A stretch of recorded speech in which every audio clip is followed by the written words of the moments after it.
The Owl House Season 3, Episode 2 is now out, and I had to say, I quite like it. They keep striking gold with these 40 to 50 minute long specials, and I'm enjoying the ride as long as I can go on it. Compared to the first episode of this season, it didn't feel like a lot happened. We felt like we got the middle portions to a movie of how they went from this place to this place, and in this situation, from the human realm to the boiling owls, and this is now our time viewing how the boiling owls have changed.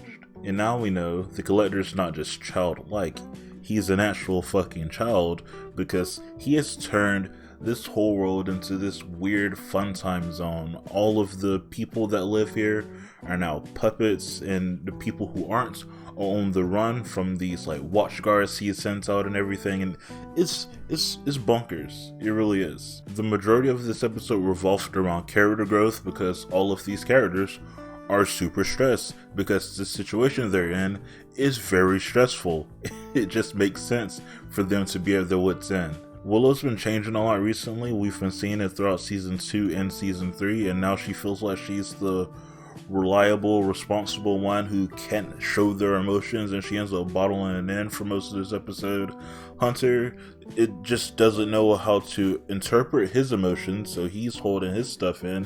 And it's just crazy. Same thing for Luz.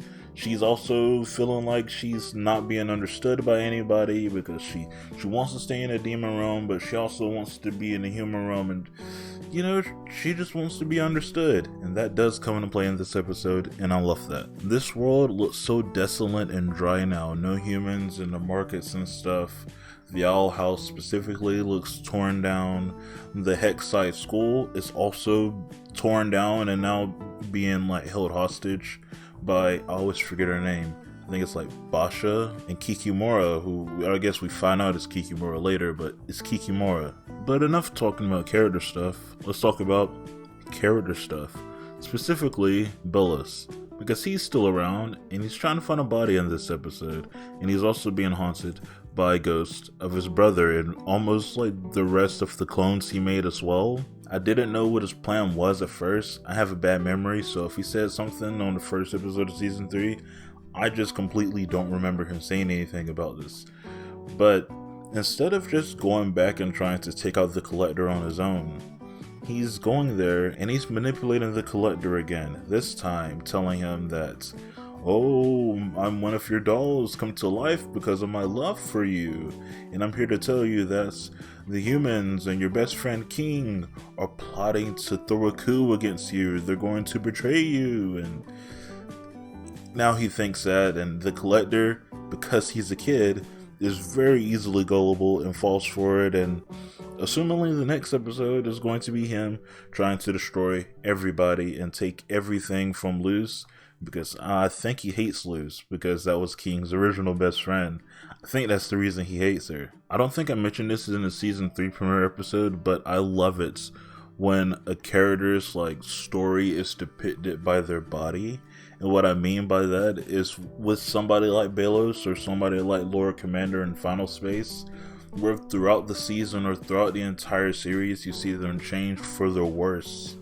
They become dismantled, their body demorphs. Zamasu is another example from Dragon Ball Super, and it's their hideous insides of their hatred towards the world is now being developed by their body, and they've become this hideous monster. They no longer look like the quote-unquote perfect self that, they used to think they were. And that's great for a character like Belos because he thought he could just go in a different body and start on a different journey, but everybody, even Hunters, when he tried to possess them, they all started to mold. Luckily, Hunters didn't, dissolve like these other ones did. He just kind of looked deformed, but each of them starts to decay, and the flesh starts falling off the bone. So he now was forced to go in this place and control one of the puppets, because he can't have any other body. He can't have a mortal body anymore. In his weird, sick, twisted mind, he blames his brother for all of this stuff that is happening to him, even though it was his decision to go in after his brother, his decision to destroy his brother to protect him. It's just weird. Belos has justified a lot of wrongdoings. Like, he thinks everybody in the bowling house aren't real things that he could just manipulate to his own vision, and he's trying that again this time, and I have a bad feeling that it's not going to work, because why would it work? I'd rather the Collector be the main antagonist of the final episode instead of Belos, because I think Belos' character progression ended at the end of season 2. It makes more sense for something new like the Collector to happen at the end of season 3, and instead of having this big magic fight, there's going to be a big magic fight. Luz has, awoken her staff in here, but after the big magic fight, I don't want them to just kill the Collector or reseal him.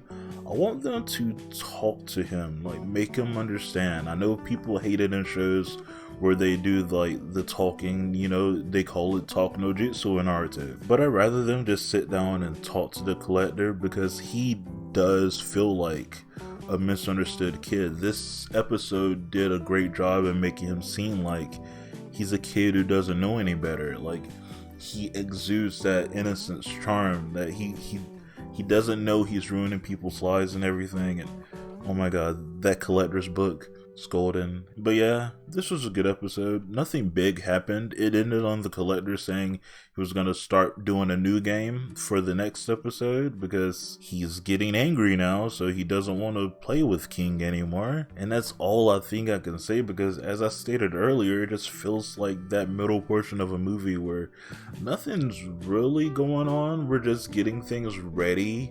We're just putting everything in order for the final act to happen, but nothing major is going on. A lot of stuff went on in the premiere episode, where it ended on a good conclusion. This episode didn't really have a conclusion at the end, unless you want to count the character arc of Luz awakening her staff. That's a good character arc to end something on, honestly speaking. What is a snake shifter though? But yeah, with that being said, what are your opinions on season 3 episode 2 of the Owl House? Leave them in the comments down below, and I'll get back to them as soon as I can. I do like reading comments. Maybe I'll heart it, maybe I'll write something down. It all depends. Okay, I hope you had fun watching this episode, and I hope something major happens for the Owl House actually. I love these specials, but I'm going to want more at the end. I know I'm going to want more at the end. Yeah. Okay. Goodbye. So fight and fight.